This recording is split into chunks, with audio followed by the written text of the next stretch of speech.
श्री बालाजी श्रीवास्तव जी, जिन्होंने एक लंबे समय तक बीपीआरएनडी की कमान संभालकर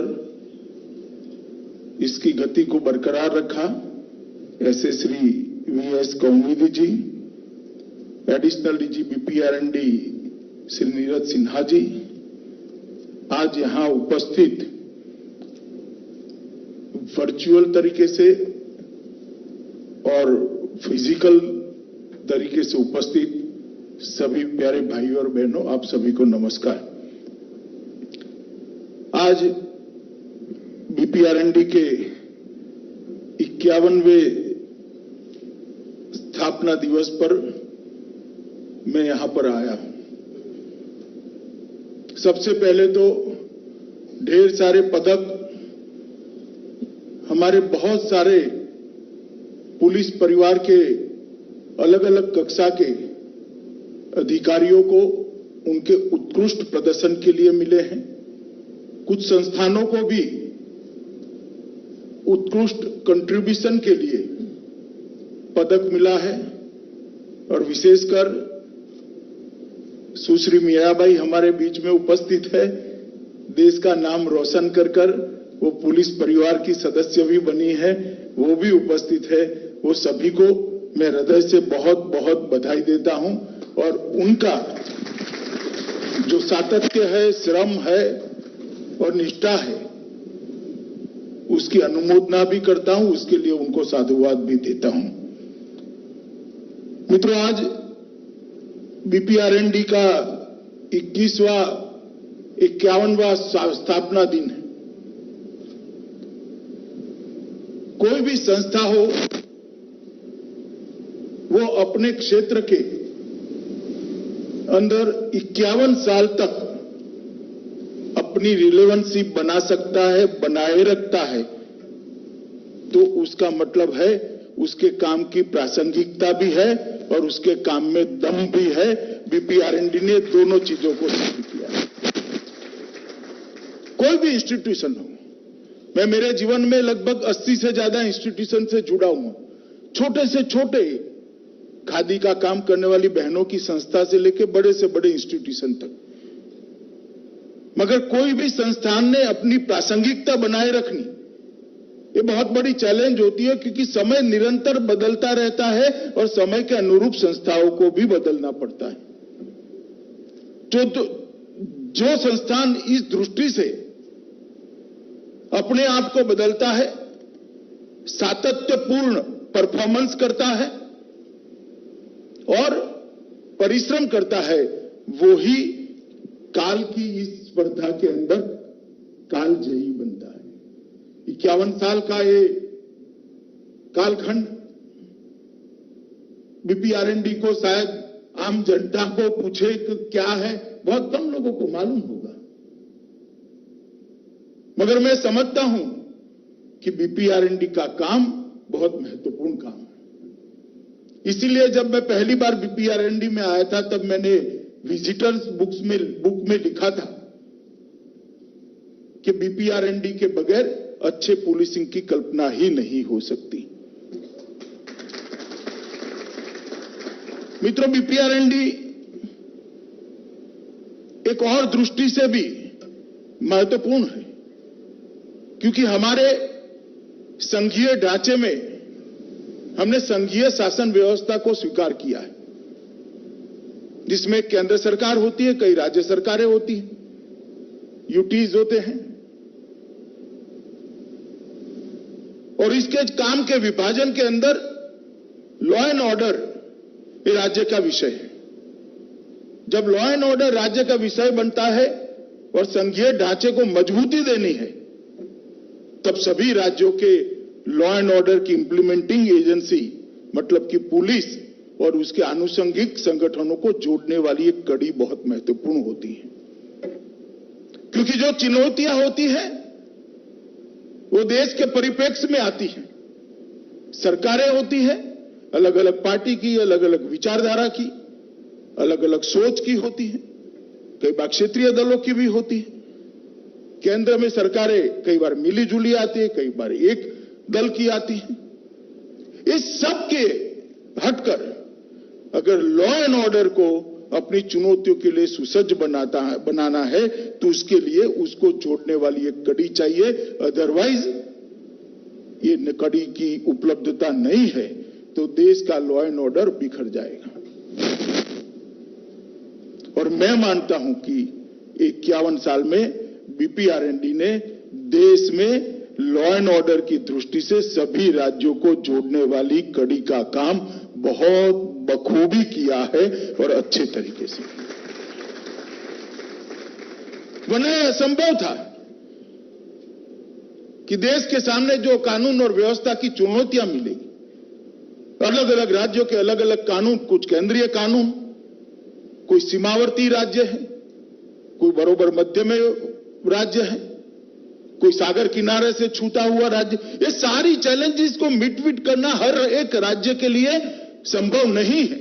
जब तक कोई केंद्रीय व्यवस्था ये सभी चुनौतियों का आकलन करते हुए, इसके वैश्विक मापदंडों का अभ्यास करते हुए भारत के पुलिस बल को अपग्रेड करने के लिए हरनिश दिन रात काम न करे, ये संभव नहीं है। और मैं मानता हूं 50 साल तक काम ये बीपीआरएनडी ने किया है। इसलिए सभी फॉर्मर डायरेक्टर भी यहां बैठे हैं, मैं सभी को बहुत बहुत बधाई देना चाहता हूं, बहुत बहुत साधुवाद देना चाहता हूं। मित्रों, हमने आजादी के बाद गणतंत्र को अपनाया, लोकतंत्र को अपनाया। लोकतंत्र हमारे देश का स्वभाव है। कोई कहेगा कि 15 अगस्त सन 47 को और संविधान की स्वीकृति के 50 के बाद अगर लोकतंत्र आया है तो ये सही नहीं है। लोकतंत्र हमारे प्रजा मन का एक स्वभाव। पहले भी गांव में पंच परमेश्वर कहते थे। हजारों साल पहले द्वारिका में यादवों का गणराज्य चलता था। बिहार के अंदर कई सारे गणराज्य थे और लोकतंत्र ये हमारे देश का स्वभाव है। मगर एक तरह से सोचे तो हमने लोकतंत्र को आजादी के बाद अपनाया और लोकतंत्र में सबसे बड़ी चीज है व्यक्ति की स्वतंत्रता और अभिव्यक्ति। अब व्यक्ति की स्वतंत्रता का सवाल आता है तो सीधा कानून और व्यवस्था से के साथ जुड़ता है। लोकतंत्र का मतलब कोई पार्टियों को वोट देना और पार्टियों की सरकार बनाना नहीं है, तो व्यवस्था का एक हिस्सा है। लोकतंत्र का साफल्य क्या है? लोकतंत्र का फल क्या है? लोकतंत्र का फल है कि 130 करोड़ लोगों को अपनी अपनी क्षमता और बुद्धि के अनुसार अपने आप को विकसित करने का मौका मिले और 130 करोड़ नागरिकों के विकास की क्यूमुलेटिव इफेक्ट का फायदा देश को मिले और देश का विकास हो, वो ही लोकतंत्र है। और अगर कानून और व्यवस्था की परिस्थिति ठीक नहीं है तो लोकतंत्र कभी सफल नहीं हो सकता। सफल लोकतंत्र के लिए बहुत जरूरी है कि व्यक्ति की सुरक्षा सुनिश्चित की जाए। कानून के हिसाब से, कानून के दायरे में उसको जो अधिकार मिले हैं वो अधिकार निर्बाध रूप से उसको मिलते रहे। कानून ने जो कर्तव्यों को, संविधान ने जो कर्तव्यों को स्पिरिट से उस पर डाला है उसका भी वो निर्वहन करता रहे और ये दोनों को मिल मिलाकर देश का विकास आगे बढ़ता रहे। मगर कानून और व्यवस्था ठीक नहीं है तो लोकतंत्र कभी सफल नहीं हो सकता है। और कानून और व्यवस्था ठीक रखने का काम देश की पुलिस करती है, देश की सीमा सुरक्षा में जुटे हुए सभी बल करते हैं। और इस सभी बलों को, सभी पुलिस के संस्थानों को चालक बल, मतलब उनको अपग्रेड करने का, उनको ट्रेनिंग करने का, उनकी खामियों को दिखाने का, बोले बगैर खामियों को सुधारने का काम बीपीआरएनडी ने किया है। कई बार मैं लोकतंत्र की बहस देखता हूं। संसद, विधानसभा, न्यायालय, चुनाव आयोग, सीएजी, विजिलेंस कमिश्नर, बहुत उसकी चर्चा होती कि इन लोगों ने लोकतंत्र को सफल बनाया है। इसलिए नहीं कि मैं गृह मंत्री हूं, मैं बचपन से सोचता हूं कि लोकतंत्र को सफल बनाने में सबसे बड़ा योगदान वो बीट के कांस्टेबल का है जो नागरिक की सुरक्षा सुनिश्चित करे, वरना लोकतंत्र सफल नहीं हो सकता। मगर न जाने किन कारणों से पुलिस की इमेज को ढेर सारे तरीकों से खंड खंड करने का एक, जैसे कह सकते हैं कि अभियान भी चला। कुछ घटनाओं को बढ़ा चढ़ाकर दिखाना, अच्छी घटनाओं को प्रसिद्धि नहीं देना। मैं कई बार बोला हूं, आज फिर से बोलना चाहता हूं कि सबसे कठिन काम पूरे सरकारी अमले में अगर किसी सरकारी कर्मचारी का है तो पुलिस के मित्रों का है। मैंने कई बार दीपावली की रात को जब बाहर निकलते हैं, कांस्टेबल ट्रैफिक की व्यवस्था करते हैं, मेरे मन में छोटा सा सवाल आता है, इसके लिए दीपावली नहीं है क्या? कोई बहन राखी बांधने के लिए जाती है और अपने भाई को राखी बांधकर सुरक्षित वापस आती है और वहां पर कोई कांस्टेबल को व्यवस्था करते हुए देखते हैं, तो बहन के मन में सवाल क्यों नहीं आता कि इसकी बहन राखी नहीं बांधना चाहती क्या? होली हम लोग, सब लोगों के लिए त्योहार है, सब लोगों के लिए। पुलिस के लिए होली कानून और व्यवस्था संभालने का विषय है। चाहे जन्माष्टमी हो, ईद हो, मोहर्रम हो, हर जगह पे इतनी कठिन कामगिरी शायद ही कोई सरकारी कर्मचारी की, अधिकारी की होगी। ना काम के घंटे तय होते हैं, ना काम में सुनिश्चितता होती है। मैंने देखा इनके शरीर पर भी बहुत असर पड़ती है, मगर इसका एक्नॉलेजमेंट बहुत कम हुआ है। बहुत समय के बाद जब कोरोना का कालखंड आया, मैंने देश के छोटे से बच्चे से लेकर देश के प्रधानमंत्री जी को पुलिस बल की सेवाओं को कोरोना कालखंड में पुरस्कृत करते हुए, शब्दों से नवाजते हुए देखा।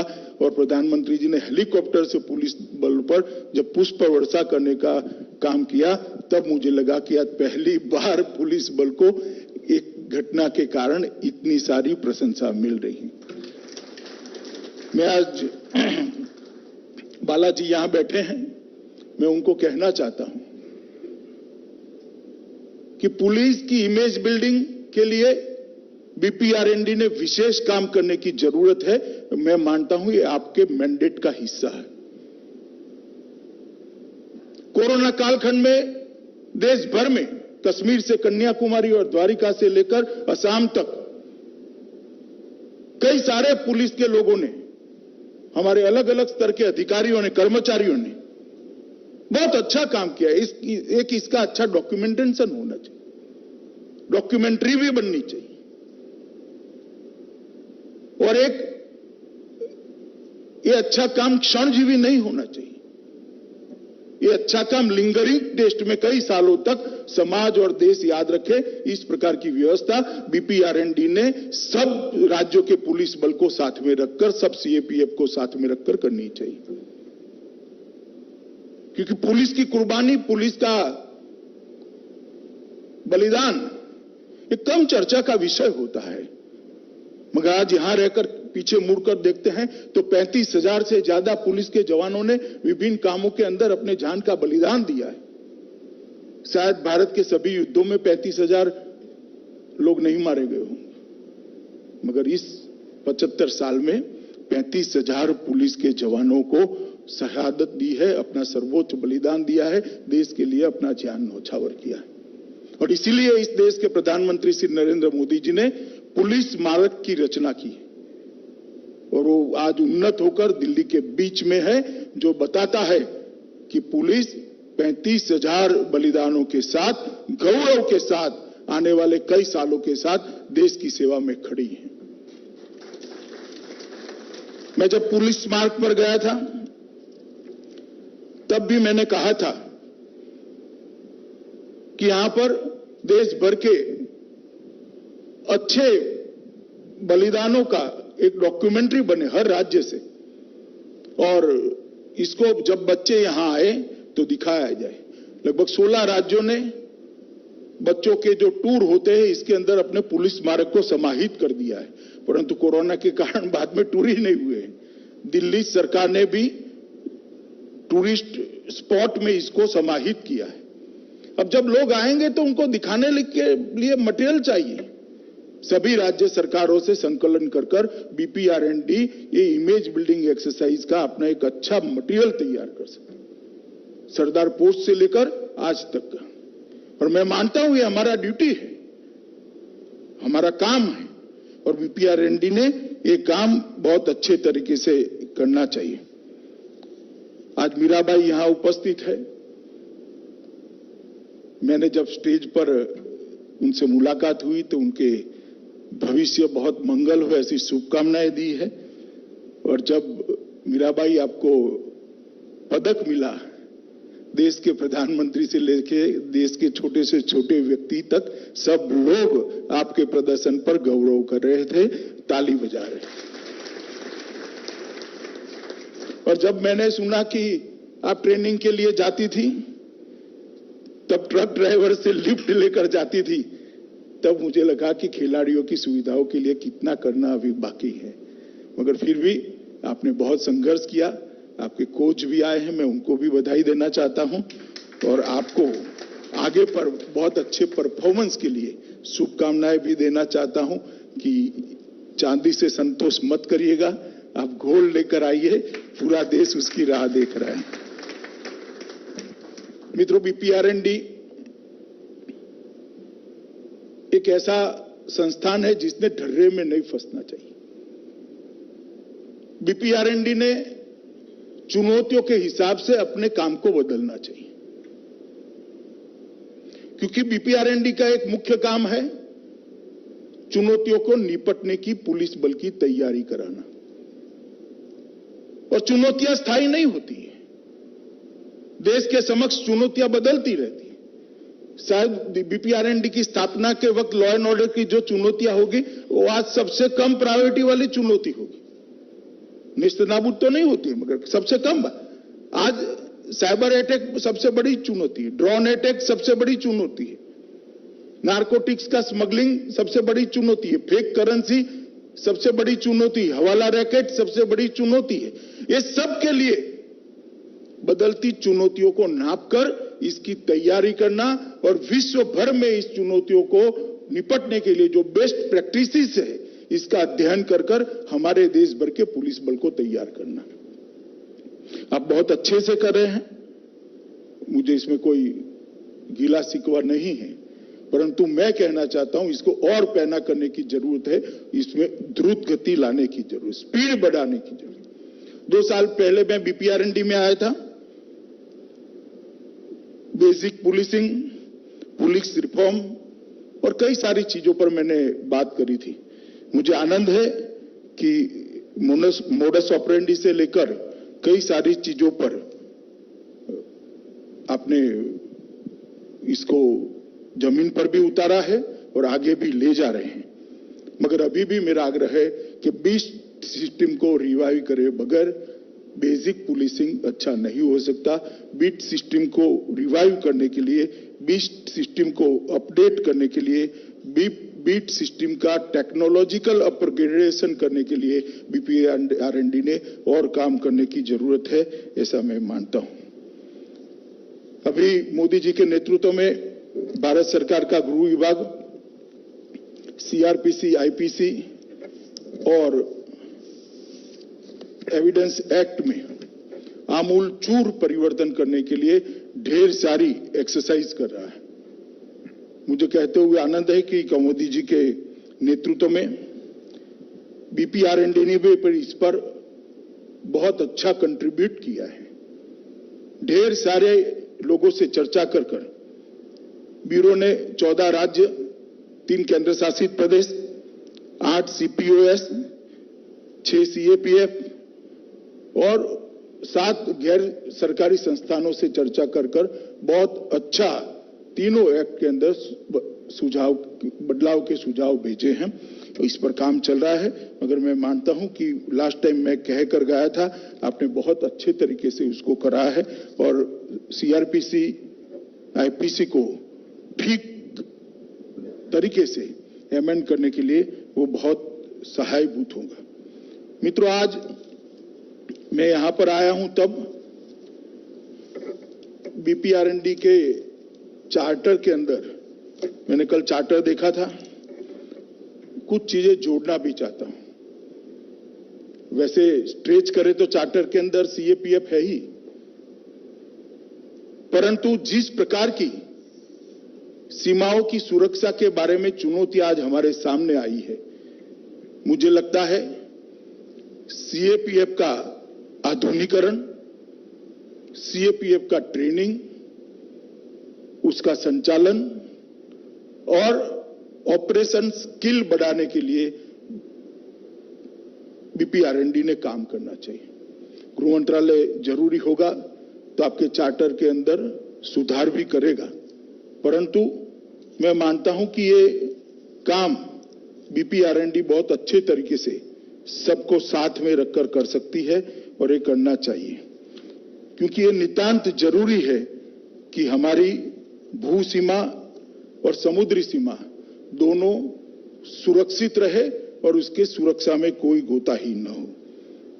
मित्रों, मैं यहां पर आया हूं तब इतना जरूर कहना चाहता हूं कि बीपीआरएनडी ने हर रिफॉर्म का ग्राउंड में इंप्लीमेंटेशन कितना हुआ है, इसकी एक व्यवस्था को इंस्टीट्यूशनलाइज करना चाहिए।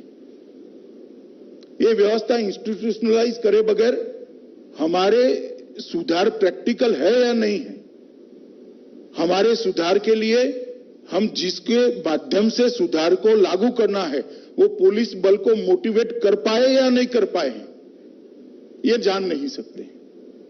तो एक इंस्टीट्यूशनलाइज व्यवस्था बीपीआरएनडी में होनी चाहिए कि देश भर में पुलिस रिफॉर्म जो होते हैं वो जमीन पर कितने उतरते हैं।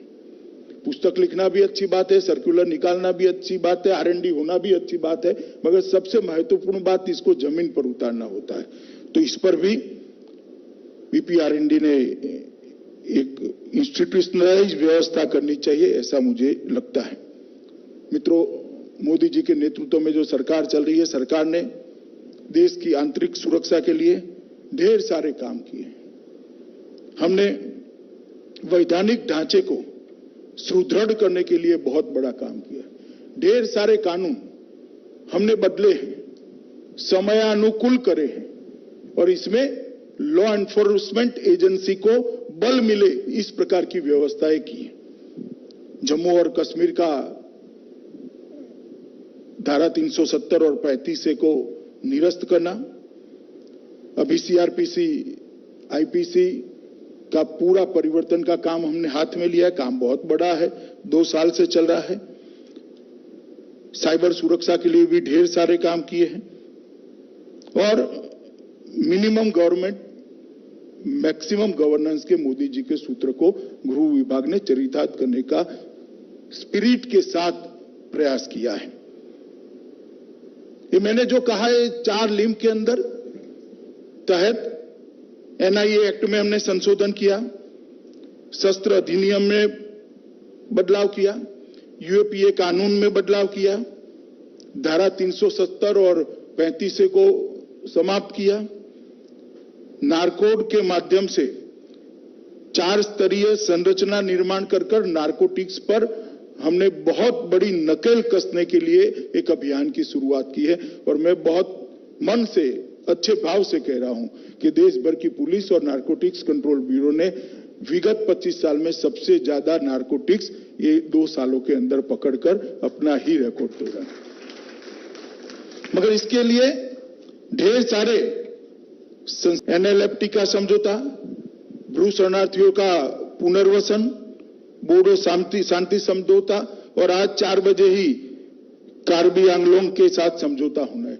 लगभग 3700 हथियारी कैडरों ने आत्मसमर्पण कर मेन स्ट्रीम में आने का काम किया है। आप कल्पना कर सकते हैं 3700 लोग हथियार के साथ जंगल में जीते थे, ये 2 साल के अंदर सरेंडर हुए।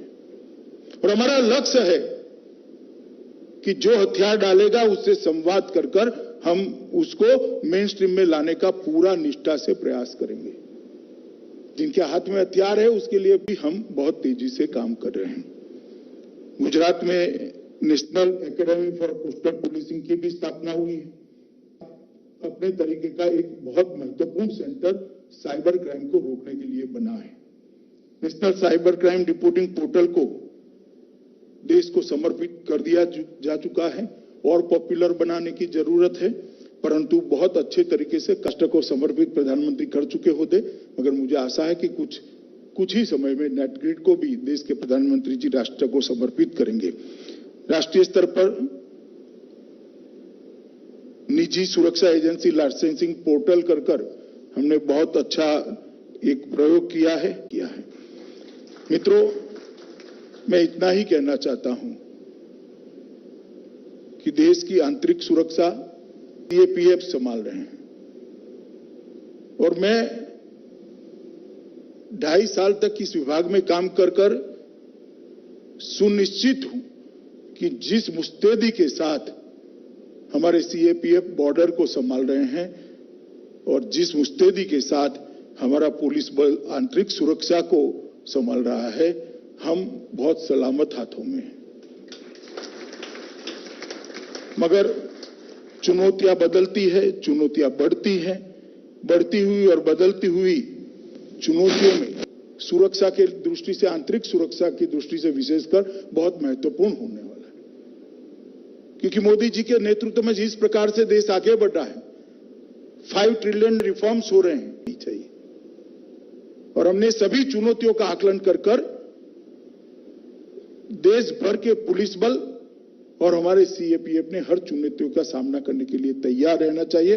और मैं मानता हूं कि उसमें बीपीआरएनडी का बहुत बड़ा योगदान हो सकता है। प्रधानमंत्री जी ने स्मार्ट पुलिसिंग का जो कंसेप्ट हमारे सामने रखा है, उसको जमीन पर उतारना हमारा काम होना चाहिए। मैं फिर से के बीच में मीट विच करने के लिए और तभी और रिलेवेंट होगी और प्रासंगिक होगी और योगदान कर पाएगी, ऐसा मुझे विश्वास है। मैं अंत में एक बात कहना चाहता हूं, मैं राज्य और केंद्र मिलकर टोटल 12 साल तक मंत्री रहा और बीपीआरएनडी या ट्रेनिंग या ऐसी जगह पे पोस्टिंग होती है, मैंने हंसते हुए किसी को आते नहीं देखा। बालाजी श्रीवास्तव